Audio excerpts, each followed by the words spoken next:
Talamoni met la pression sur Emmanuel Macron qui arrivera demain pour 2 jours. Il réclame l'ouverture d'un dialogue loin, je le cite, de l'indifférence dont il a fait la preuve.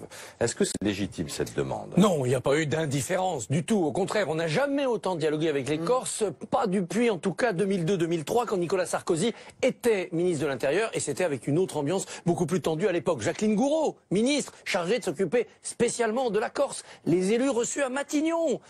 Le président de la République qui y va demain et qui reste 2 jours. Si ça, c'est pas du dialogue, non. Il y a une sorte de mauvaise foi de la part des leaders nationalistes. Ils ont été élus, ils sont légitimes, c'est avec eux qu'il faut discuter. Mais le dialogue, il est là. Simplement, le dialogue, c'est des gens qui ne sont pas là pour exiger des choses et tout obtenir. C'est pour mettre dans la balance telle ou telle chose. Et puis parfois, on dérape vers l'irresponsabilité. Quand Gilles Simeoni, son fils hier, vient réclamer l'amnistie à terme pour Yvan Colonna, comme une sorte de geste de réconciliation.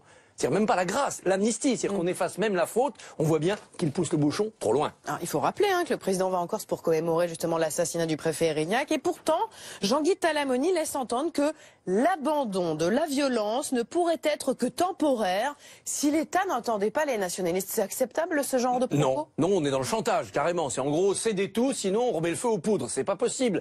C'est inacceptable, d'autant plus qu'on a vu dans la manifestation que vous évoquiez, un certain Charles Pierry être là, présent, c'est-à-dire le nationalisme criminogène, dont on nous dit, l'excellent Éric Pelletier dans Le Parisien, qu'il tire un peu les ficelles et qu'il y a une influence des nationalistes ancienne mode sur les gentils d'aujourd'hui. C'est-à-dire que le acceptable, le statut de résident, la co-officialité de la langue, ça n'est pas possible. Ouvrir les fenêtres en proposant un nouvel âge de la décentralisation, pour tous ceux en France d'ailleurs qui dans les régions voudront profiter d'un peu plus d'autonomie, et puis ouvrir les fenêtres spécialement pour la Corse, parce qu'il y a l'insularité, et l'insularité mérite peut-être un traitement constitutionnel différent. Des articles sont prévus pour ça. Allons au bout de ce dialogue.